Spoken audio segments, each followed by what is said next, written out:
Giấc mơ cho chuông lên tiếng khung dấu là nụ bạ xăm trôi yên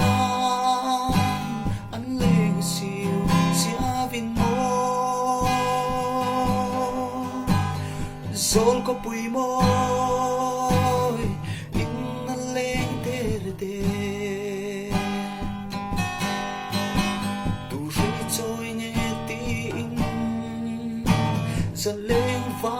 lắm nhìn rồi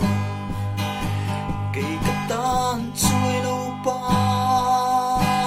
yang nằm vui to xí anh trai xuân em đi lê con lúa lại đi tê ca chỉ thằng và la tire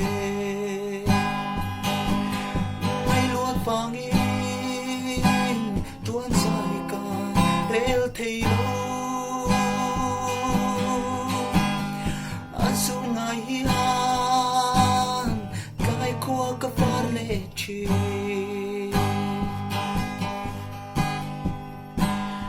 akin kang re o amor chuang nghe số tin dòng về ilahe lấy chi na anh mong lo nghe anh chính dấu là nụ